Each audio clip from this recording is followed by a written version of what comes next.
Hi guys, it's Julia here, and today we're going to talk about delayed language feedback, what it should include, what you should remember, and when and how to deliver it. So let's go. Right, so let's see what it's all about. So there's three things that your delayed language feedback needs to include. The first one, error correction, so you need to address their mistakes. Second one is praise, so you want to highlight any good things that they've done, and missed opportunities. So let's look at each of those. So your error correction is literally just fixing their mistakes. So for example, when they say, my dad, go to work, that's something that you want to address. Now, you need to focus on something that most of them get wrong. So if 11 students are fine and make no present simple mistakes, but then there is one student who does, you're not going to bring it up. But then if it's over 50% of them, then yeah, it's probably a good call to discuss that problem with them. And the biggest thing, it should be level appropriate. So if you're teaching, if it's an elementary class and they make present simple mistakes, yeah, you're going to address that. But if it's an elementary class and somebody attempts a second conditional sentence and makes a mistake, you're not really going to talk about it because that's beyond their level. You're not going to be able to explain why that's a mistake because they don't have that much grammar yet. So yeah, you just let it go. So remember, you only correct something that they have covered and something that you know they will be able to correct themselves. Okay, so that's our correction. Now, the next thing is praise, which is highlighting accurate use of language. For example, you're teaching used to and would, and somebody said, I used to smoke, but I quit. Great, amazing sentence. You're going to bring it up and you're going to praise your students because they did so well. Now, that's something you do if it was a systems lesson. So if it's a grammar vocab lesson, that's easier to do, right? But if that was a listening lesson, for example, or if that was a speaking lesson, and you didn't really teach them any language, what do you pay attention to? Well, in that case, you're going to focus on something that you have taught them recently. So maybe you didn't teach used to and would today, but you did 3 lessons ago.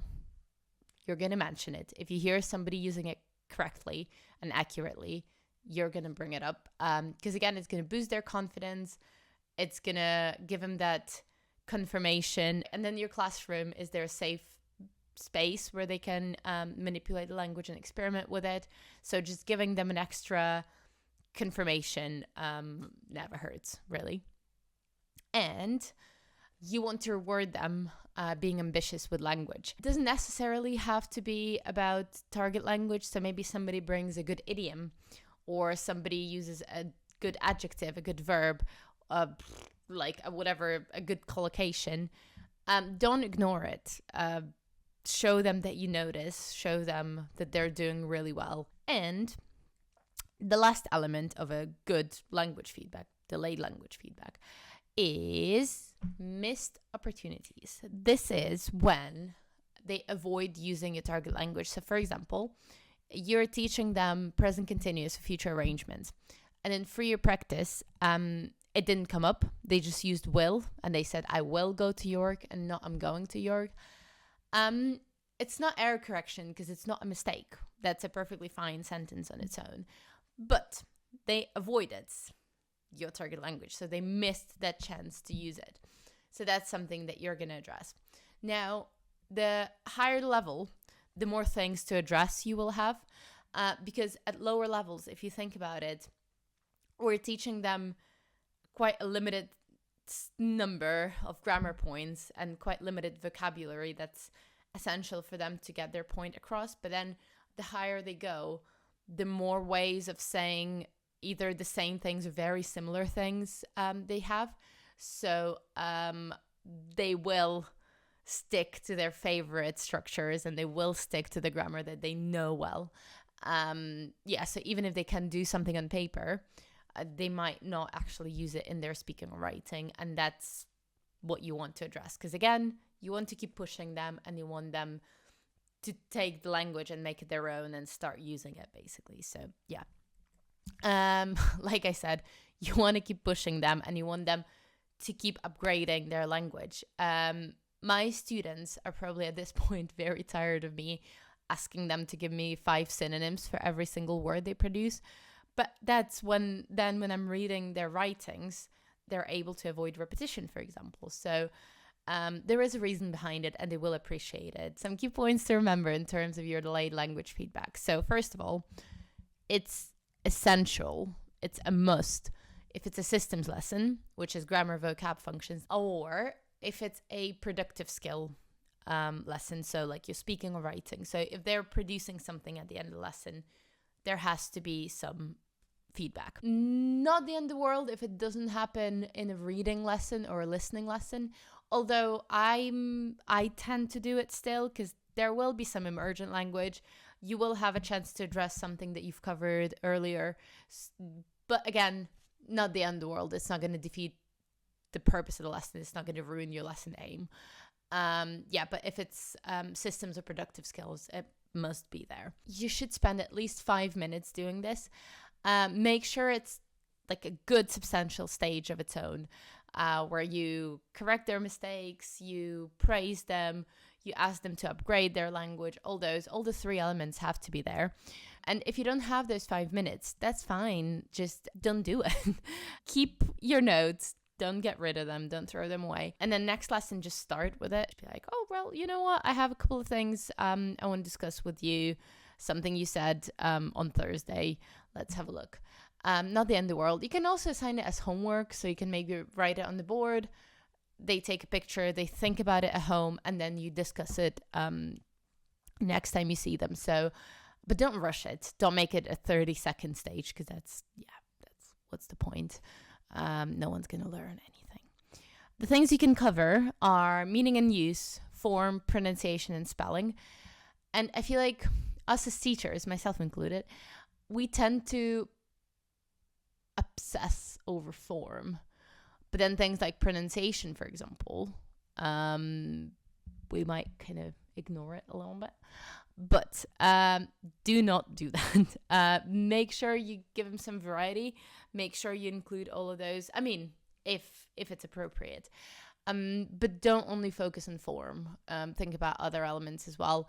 And especially for stronger students, when they're fine with form, when you know they can do it on paper, but you want that fluency to be there. So, for example, you can do pronunciation. With my C1 class today, I had, so we were doing modal verbs. They're great. They can do an exercise with no mistakes.